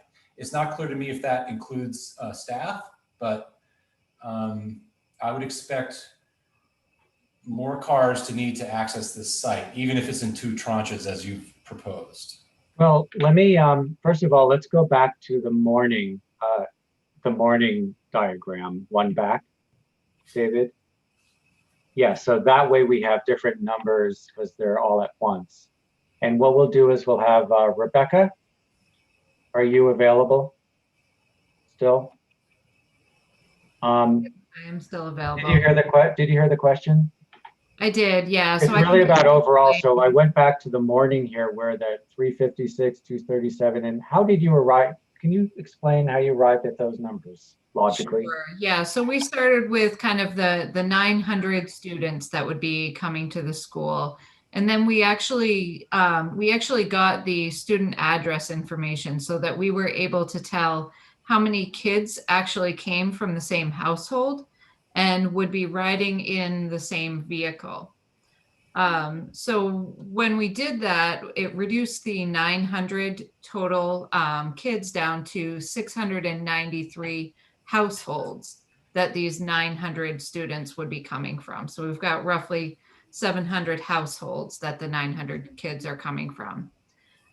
Then we assumed that the kids living within the quarter-mile radius of the school would be walking. And if you're wondering what a quarter-mile radius relates to, that's essentially the roads that you see here on this map. Only no one from the eastern side of Humphrey Street was assumed to be walking. So this was kind of like an inclement weather condition that we're talking about here, where the kids probably wouldn't want to be crossing Humphrey Street in inclement weather, but all these kids right here adjacent to the school would be walking. That related to about a 6% of the population. So that brought us down to about 650 total vehicles coming in. Then another thing that we look at is the absentee rate for kids. So kids within the absentee rate for Swampscott public schools on an average day was about 6.5%. So we pulled out those kids as well. And then we assumed a small percentage of parents would be parking in the neighborhood, like along Nason Road, along Forest Avenue, and they would actually walk onto the school to meet their kids and then walk off campus. Or they may come and pull into one of the parking spaces on the school and hang out with their kids after school, play on the playground, and then leave. So that was about a 5% amount that we removed. And then about 3% of kids are actually released early. Their parents may be coming to pick them up for a doctor's appointment or whatever. They may have gone home sick that day, halfway through the day. So about 3% are released early. So with all of those combined, it brings the total number of parent vehicles coming into the school down to about 540 total vehicles. And so when we split that in half, that's where we arrived at the 271 coming in for the first pickup and 271 coming in for the second pickup for the lower and upper elementary schools. So hopefully, It's scientific. Sorry. Yeah, so why are we not having better, it seems based on the traffic study that was the numbers that were published earlier, for example, Stanley has an enrollment of 240 and the traffic study listed 210 to 230 cars accessing the site now. Right, so this was, that was based entirely off of parent pickup. There's also staff coming in, and that's why you see some discrepancy. So the number includes staff as well. Included staff. From the traffic study. Okay, thank you. Yep. No problem. All right, and any other thoughts on how to avoid the issue that Angela Ippolito brought up 2 weeks ago, which is walkers having to cross these lines of traffic to get to the building? If you go, David, can you go back a little bit so we can see that road to the Stanley site options? There we go. So I know exactly what you're talking about. So you were on the other last Thursday night, I think it was. Yes. Yeah. Okay. Thank you. Last week, yeah. Yeah. So we know that there's a lot of and we want to encourage walkers and bikers and people like bike riders to come up the Forest Ave extension to walk or to, bike up there and to come onto the site. What was brought up was this idea that we have this, two lane kind of loop road, which we purposely made so that, to get people off of other areas. And is it, what was her name again? The planning, Angela? Angela. So what I- Angela said was, why don't you move the vertical, or the kind of like the north-south road is on the right side of the drawing, of one of these drawings, in, so that you kind of don't, so you can come up into that corner and get right onto the field or something. The problem is that you still, even if you get on the field, you still have to cross that 2-lane guy right there in order to get to the school. There's just going to have to be a way to bring people up the street, to have them walk on an actual walk, either across the one side or up along, and then have a crosswalk. I mean, they're waiting in queuing lines, so we can have a bump with a crosswalk or something, and even put a teacher there to make sure that they get across. I understand what you're saying. We want it to feel natural, because people are coming up there. There is a dirt path back there, that kids do walk on or bike through. But we would just make it as safe as we can. But no matter what, we have to cross. It's an island, at least the way it is now. And I still maintain that throughout the day, it's much better for all those kids not to have to go across streets all day long to get out to playgrounds and stuff. So we would just focus on it with our landscape architects and make it as safe as we can. I don't know if that's a good answer. So we I- do have Angela on Okay. this meeting. So I'm gonna, Angela, allow you to speak if you wouldn't unmute I have one yourself. more I have another question. I'm sorry. Go ahead, Terry. About, Please. about Hadley, if we could flip back to the Hadley queuing. Sure. I mean, this looks awful too, at the afternoon. Oh yeah. I'd love to hear from a Hadley abutter to talk about what it's like in the afternoon right now. Do cars queue down Elmwood Road? I used to walk through here around this time, but not lately. That queue down Elmwood seems very long, but I know it can be bad on Reddington, so that seems bad too. But beyond that, I really like the idea of keeping school children at a public school at Hadley, on Linscott Park and Reddington near Monument Ave. It's really a very unique setting for Massachusetts, and would really set Swampscott apart. So Terry, you're saying you like so much for everyone's work. You like the 3 through 5 on Hadley, is what you're saying? Yes, I do. I think what's happening right now, I've talked to Rebecca about this, is that people park their car in the afternoons, whether you're going to the Stanley site or you're going to the Hadley site. People park their cars all over the place, and they walk and they pick up their kid. What we're trying to show with these diagrams is what it would be like if everybody actually queued and slid right through. It might be that so many people park their cars on side roads and come at different times and stuff, that these are the most conservative lengths that we would get. In other words, these are the longest kind of things we would get, but we need to show you what the worst it could be and make it flexible. Okay. But I have a feeling, Rebecca, what do you find? Or is there somebody on this call that can come back later and talk about what it's like at Hadley right now in the afternoon? Yeah, from what we observed in the afternoon is that much of what you see here for this queued up area in the darker blue, cars were parked in those areas. So like Lee mentioned, cars will pull in and park all along the street in these areas, and as well on Blaney Road and King Street that are shown on here, some of these side streets that come off of Reddington as well. Cars are parked on those roads because there is no on-street parking really at Hadley now, or sorry, off-street parking there. So they park along these roads and then they walk down and they meet their kids and then they walk back to the car.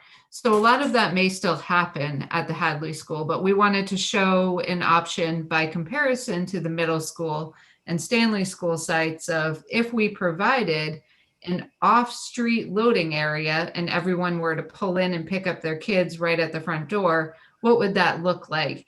And this is kind of showing what that queuing situation would look like.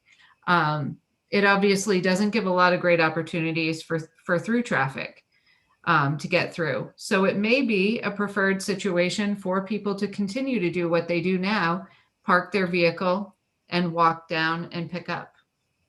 Hey, Vivian. Yes. Thank you. I'm just going to weigh in since you asked to hear from a Hadley parent, or at least in this case, a former Hadley parent who had occasion to drive my child to school every once in a while. Without some sort of plan like this sort of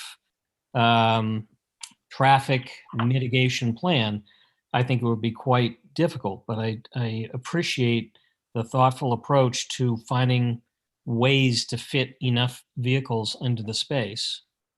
So just saying, yes, you're right to worry about it, Terry, but it's something that I feel as though this team is able to address.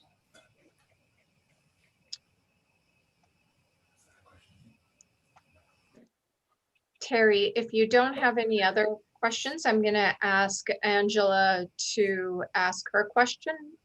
No, I'm all set. Thank you very much. You're very welcome. I'm all set for now. Thank you. No Thank you. problem. Angela, if you don't mind. Sure. Hi, Vivian. Can you hear me?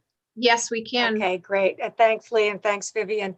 My comment moving back to the Stanley site from last week was that there's a ring road around the fields and the schools, the proposed fields and school building, and that road, which is intended to be a circular drive for parents to be rolling through in order to drop off in a smooth manner, is a rolling pathway right along a pedestrian pathway. So I wasn't suggesting that you move the pedestrian access to the middle of, that path, to the center of it. I was suggesting that the ring road be moved so that the play field abuts the Forest Ave property, and the ring road itself comes right down the middle between the play field and the K-4 play field, the smaller area where there's a path right now. I know that's not the preferred vision for the school, so it's not sort of one, that you have a sort of a road going through it, but that road could be, blocked off during the school day because you do have alternate access to the, the west, I should say. I mean, coming down from the Whitman Road, they could turn right and you have alternate access that way. I can tell you that during, when kids are walking to school and getting out of school, there is going to be a lot of pedestrian and bike traffic through there. I mean, I've witnessed it for years. And I can tell you that's a very dangerous situation there, that unless you actually move your parking lot and your road in, you're not going to mitigate that. So having that big ring road in that particular location is, in my opinion, is really dangerous. Angela, may I follow up with you in a problem-solving kind of mode? Yes, please. I'd be happy to. Because I know you do this this is part of your job, right? That's right. Yes, I'd be happy to, Lee. If we move that road, the vertical there, away from the edge, and we move it in towards the school, that means that the kids coming up from Forest, they have an area to kind of like collect and come into the site. They still have to cross the 2-lane road though, because that 2-lane road's just being shifted over to the left. But if they still have to cross it, are you saying that having an area to collect kids and get them like situated on the site and not in that weird little corner, that little space that, having some area there, is that the thing that you feel like is making it more safe? And well, I think that you would have to have some kind of a system for that. I mean, obviously you want a ring road around the school. So in some way, shape, or form, the kids are going to have to cross the street. That's just the way it is, because you created a ring road around the school. So there is no, segregated access where they do not have to cross the street. So in this particular location where we know for a fact they're in and out of this pathway, that this is a major, access and egress point for the kids, this is something that just needs to be worked on. I mean, I'm throwing out, oh, move it to the middle of the property because, I'm not a traffic expert, but I see that as sort of the obvious solution.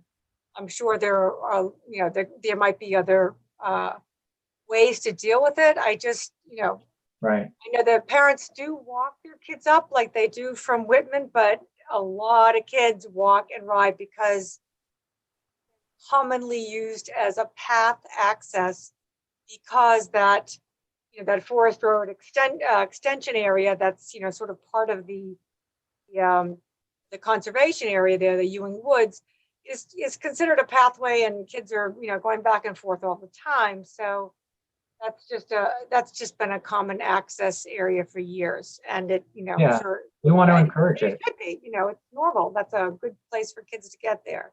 Well, you know what? It really does look like an awkward, like a corner coming right into the corner like that. Yeah. Doesn't look like there's a lot of space. Really horrible place for kids to try to cross. I think what we'll do is we'll work with our landscape architect if this happens. We don't know what option it is. Yeah, obviously. And we will really focus on that area and making it as safe and making space for kids to come up, to move, for cars to have sight lines, to get out of the way. Maybe we need a whole bunch of area there pushed over to make it safe, and to come up with, we will ask them, what is the safest ways people are crossing things like that right now? Right. What about, Okay. I mean, what can, I might just connect with you privately to share some other ideas. I don't want to take any more time here, but thank you. Do you have any opinions about the actual option that you like? Have you taken the survey?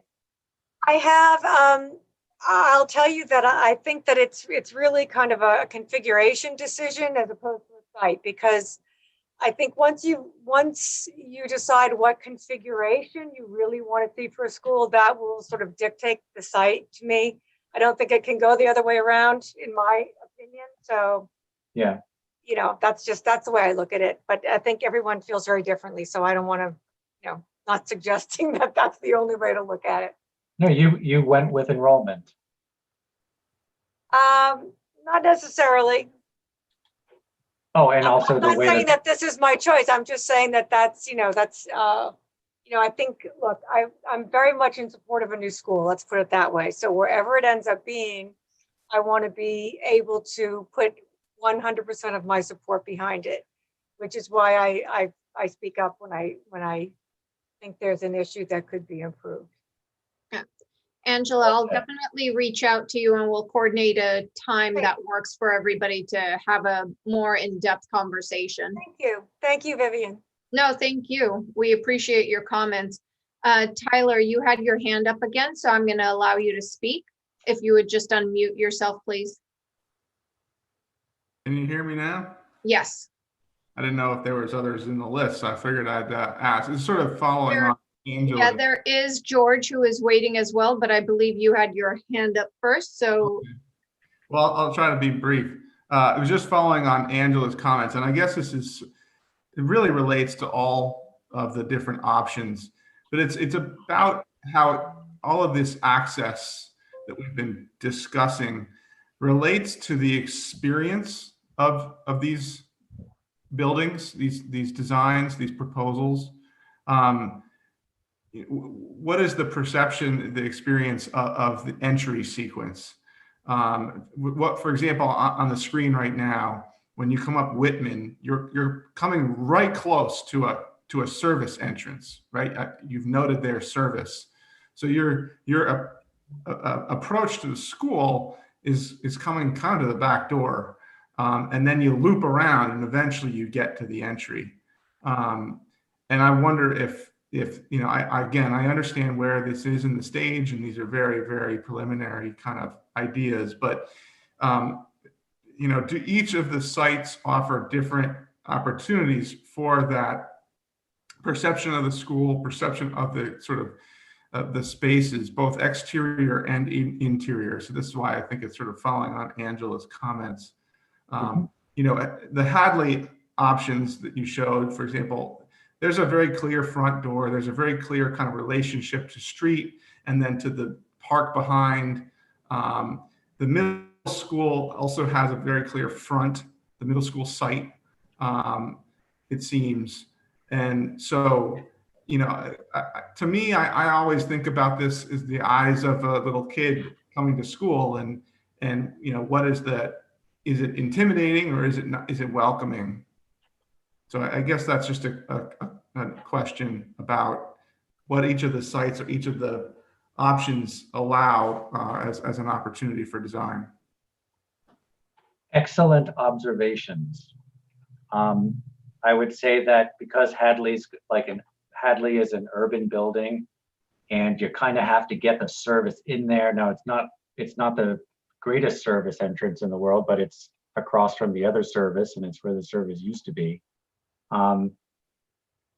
And if we just follow logic, we end up with a building that does the kinds of things that design right there in option 1 is trying to do. When it comes to Stanley, in order to break the experience is to break it into 2 entry and 2 schools. And the reason that there's one on either side is so that it feels like there's only half the kids on one side and half the kids on the other, and the cars and the drop-off, so that there's this feeling of breaking down the scale of it. So there is an experiential, but I will readily agree with you, and it's so obvious too, and I just want to say it, like when you look at option 2 of Stanley and you see the larger footprint and that wing stretching out in option 2 towards Whitman, that's because it's the 2-story school. And the 2-story school takes up so much more of the site, it kind of shoots out there and the service is right there at the moment. We can try to shift it a bit, but it's not going to help too much. With the one on the left, Tyler, the option 1, we can always turn the school for sight lines. Again, it's on an angle, it could be straighter. We can push it away from that Whitman entrance a little bit, as you can see, it could rotate again. And we can get away a bit more from that and really focus on what you see when you come in Whitman. But with the 2-story, it gets really tough. And I agree with you that the experience is different. What we really want people to do is be able to come in off Whitman and be part of the larger field cafeteria, which is that curve, and see that kind of front stuff stepping and that entrance, and then come around and get to the older kid entrance on the other side. But really to experience the space in front of the school. And the 3-story option is going to do that a lot better, I think. Good stuff. I appreciate, I think you seem to be obviously aware of those issues, and well, it's nice when somebody brings it up and kind of cements it. There's so many things to think about. You were right on though. Would you consider, I don't know if this would at all improve some of the circulation, but would you have just the one entry for the school? But I know you have staggered drop-offs and pickups, so do there need to be separate entries? Like, is it potentially beneficial to have, there's one entry door, that's the front door, there's the identity, there's that sort of gathering space where everyone could go. I don't know. Well, I know we're not showing you the floor plans here, but if you looked at the floor plans, it would make which are in some of the other presentations. Okay. It's very clearly kind of a yin-yang effect where you come in one side, it has its own, you come into one entrance, the lower school has its own administration, has its own lobby, has its own safe place for the smaller kids. You go into the upper school, it has its own administration, its own lobby, its own safe place. So you don't have to go through all the big stuff to get to either one. And while they could both be on the front side, you could flip it and you could have 2 entrances facing the playfield. That's always a possibility. They do have their own, they are kind of like their own little schools to make them smaller communities, which is good in the age of COVID as well, that share the larger stuff in the center. But So if it feels awkward to have the other entrance on the back, and that's the one thing that could be done, is to have both entries kind of split, but on the front, but still be a twin school, if you know what I mean. Mhm. Maybe that's, and we can always further those kinds of thoughts and discussions, because we try not to be locked in, other than that, things want to be next to each other in the right places on the inside. So they really do function as two separate schools with shared stuff on purpose. Right. Thank you. Yeah. George, thank you so much for being so patient. If you wouldn't mind unmuting yourself. Thank you very much. George. Thank you for your presentation. Got one question and a couple of comments.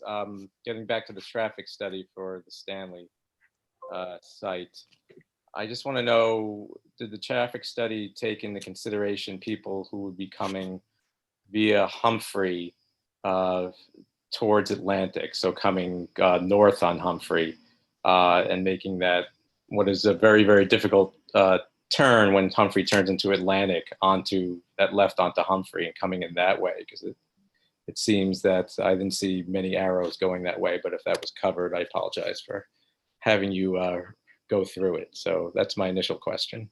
No, that's a Rebecca question. Yeah, so the intent of this diagram is just kind of to show the traffic flow and how people get into the site. But yes, people would come in from the Atlantic Street and Humphrey Street intersection, and then come up Humphrey Street, take the left-hand turn onto Orchard Circle and kind of circulate around. In one of the earlier presentations, we had talked about how we would be making Orchard Circle, Orchard Road, Neighborhood Road as a one-way traffic pattern as a permanent situation, so that it would provide the ability to give wider sidewalks that don't require cutting down the existing trees that are out there, for kids to be able to walk safely into the school and not have a tree in the middle of the sidewalk. We did also talk about the need for some geometric enhancements at the Humphrey Street and Atlantic Avenue intersection.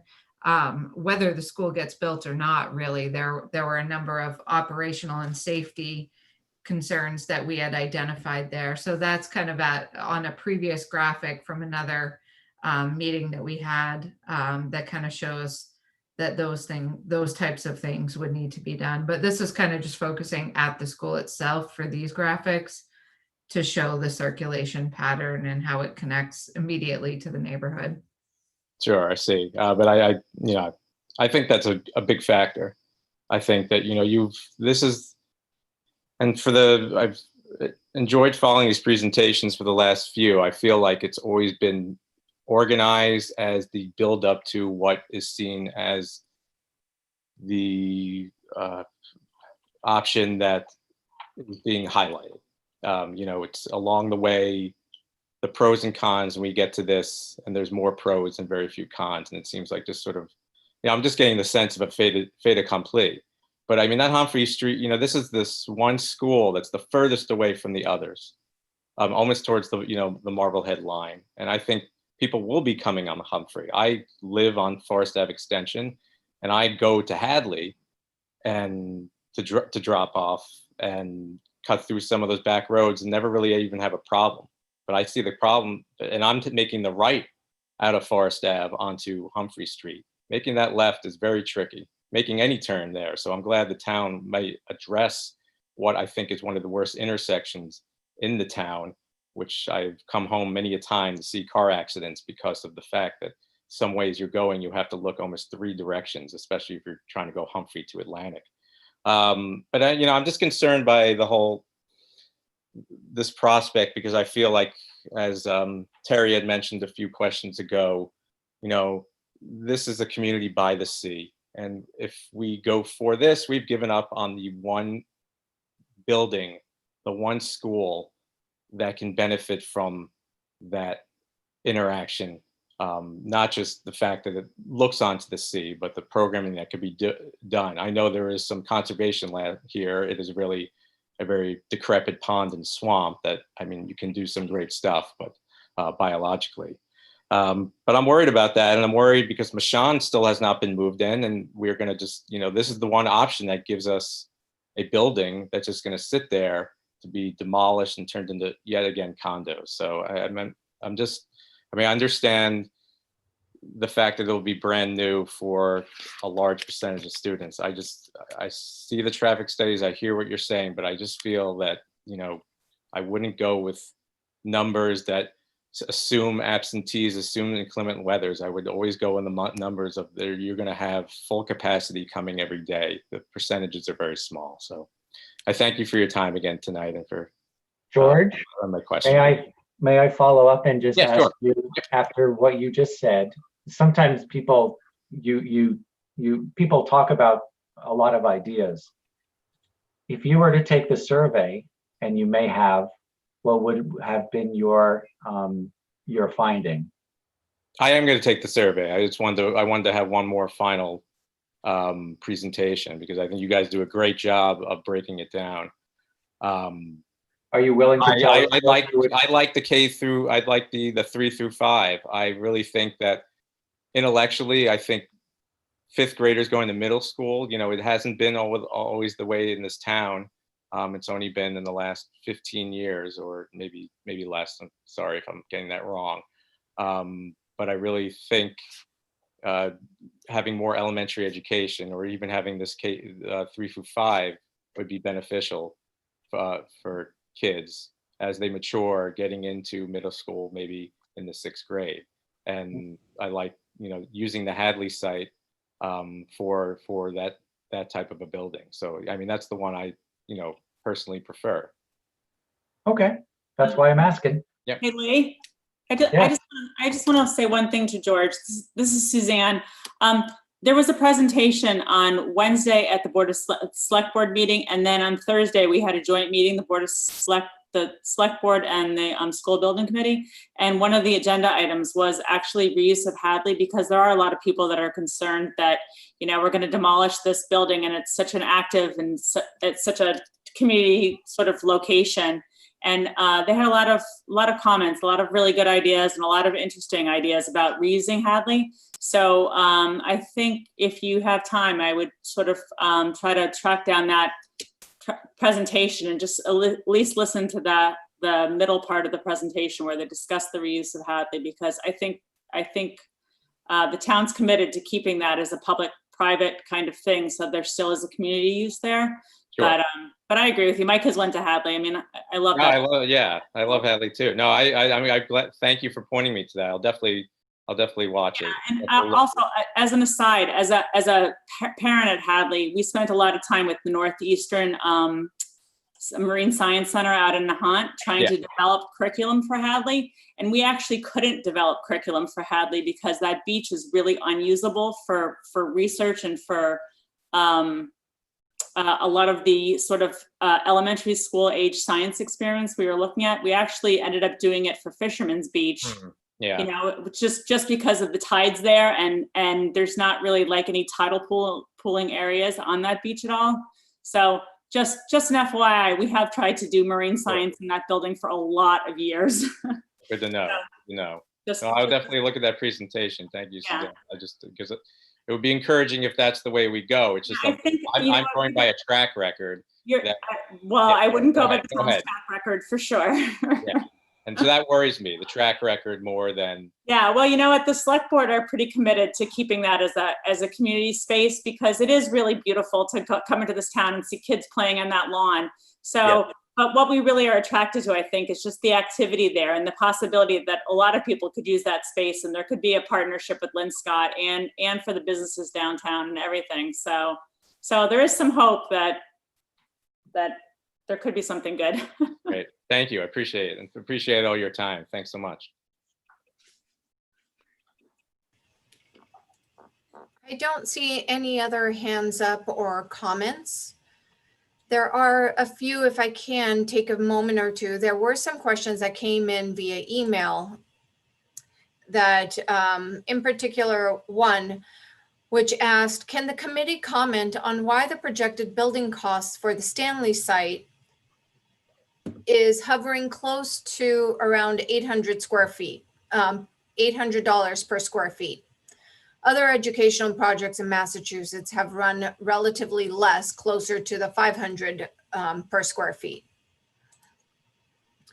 So I would like to invite Paul Callis from our Hill International group, because of all of us here, Paul has the most extensive experience with MSBA and the various school projects here in town, as well as not only all of Greater Massachusetts. Paul. Thanks, Vivian. The cost per square foot that's included in here is a range, and the range includes everything that we could possibly think of that we may need to have money for to be able to overcome as far as any design challenges, such as ledge, traffic improvements off-site, swing space, such as trailers at another location. The reason why is because the building isn't really designed as of yet. And, to say that the one particular scheme or building is, we don't want to lowball it. Let's put it this way. We definitely don't want to lowball it at this point. Because there's so much unknown as far as what the characteristics of the building are going to be. And we have a lot of confidence that it's going to be less than this. However, it was very important to make sure that the dollars that are in here are what we'd be confident that we'd be able to get the project done for. Thank you, Paul. Also, I'll invite Robert Bell from the School Building Committee to chime in. He also works for an architectural firm in Perkins Eastman that does a lot of MSBA projects and a lot of school projects as well. Bob, if you wouldn't mind. Sure. Thank you, Vivian. I think, correct me if I'm wrong, but I think the difference also is total project cost versus construction cost. I think we're typically seeing the $500 per square foot range of construction costs, which is not all in. It's basically just the cost of the building. Correct. And a lot of times what you do see on the MSBA website in particular is the actual construction cost. They don't necessarily reveal a lot of the project cost. And as Paul mentioned, there are a lot of numbers and a lot of factors that go into the total project cost, as well as all of the consultant fees, the traffic engineering that we do, a lot of the simulations for traffic that we will have going forward, as well as any ledge, site improvements, sidewalk improvements, and trailers for students to move into. All of those have to be taken into consideration. And there are so many unknowns at this level that the number might seem larger for that reason. There are so many things that we have to make sure we have coverage for. And this also doesn't include what MSBA's contribution amount would be towards it. That also has to take in, you have to understand that, for example, $800 per square feet doesn't necessarily account for what the MSBA's contribution will be, and to remove that from it. This is an all-in, just making sure that we have everything covered, the construction as well as any additional costs that might pertain to the project. And the idea was to have each of these compare to one another. So it was project cost, and each of these are comparing what the project cost would be. Right. And there are three different, two really different locations, but so many different variations as far as whether it's a 2-story, a 3-story, if it's a 3 to 5 at the Hadley, whether it is a, K through 4 at the Hadley or district-wide at the Stanley. There are so many variables, and just to make sure that we account for all of it is the reason for the swing, if that's what you're noticing. There was one other question that I wanted to bring and ask. Please bear with me for a moment. Renovated was more in response to busing. So if I could find that.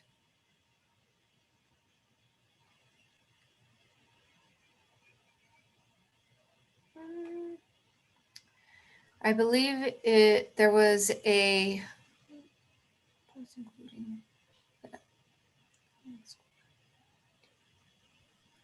Hey, I Vivian? apologize. I can't fully find the question.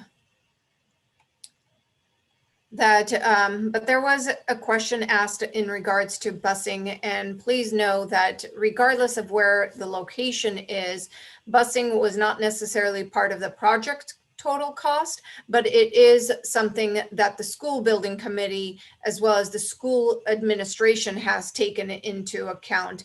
I know that Martha Raymond is on this call today, and she could be a better person to speak to it than I, but there is a like distance wise, I believe it's 2 miles over that you get bused, and the cost for it. Martha, you do such a better explanation of this than I do. No, you're correct, Vivian. It's if you're over 2 miles, ages K, grades K-6 that we are required to transport. The cost of a one bus for which previously prior to COVID would be 75 students, now is dropped to 25 students, is $300 a day approximately. So the district, we obviously are looking, we are required to transport over the 2 miles, and we would be looking at that cost factor, for whatever option is picked. Absolutely. And that is not part of the total project cost for this, since that becomes an operational cost, and that the school administration would take that. Martha Seibert, please do chime in. You have much Sure. more firsthand knowledge. No, I was going to say that right now we have very, very limited busing. We transport about 38 students at the middle school that are mandated transportation, grades 5 and 6. I know that the traffic study had talked about where cohorts of kids are, and all three of the options, site options, are very favorable for us in terms of minimizing our transportation exposure. So. Thank you. I don't see any other questions pertaining to this presentation. If anyone else in the audience has a comment, question, anything that they need to discuss further, or have some the traffic engineer elaborate a little bit more, or the architectural team, please feel free to raise your hand. We'll be more than happy to allow you to speak. And if anybody in the panel has any further comments to add, please feel free as well. I'm set here, Vivian. There's no more emails or texts, so. Thank you, Suzanne. I don't see any further hands raised from the attendees. So at this moment, I'd like to thank everybody for spending the evening with us. It was actually a wonderful conversation and great questions by all of the attendees, and we greatly appreciate it. Your opinion and your comments are imperative. So please do sign on to the link and take the survey. If you have any other questions after tonight, please feel free to submit those questions to sbc@swampscottps.org, or call or text the 617-821-5075. We look forward to hearing from you, and hope to hear all the survey responses. Thank you so much, and have a great evening. Thanks, everyone. Good night. Everybody. Thank you. Have a wonderful evening. Night.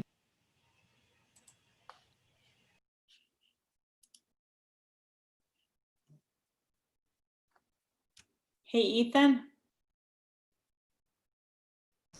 Yes, I'm here. I forgot to record, but That's all right. I'm recording as well. Okay. All right, thanks. I see that you did it, but I was like, should I start it in the middle? What would have happened if I started in the middle? It would have been fine, right? Yes, it would have. I just didn't know what I was supposed to do. All right, sorry. That's all right.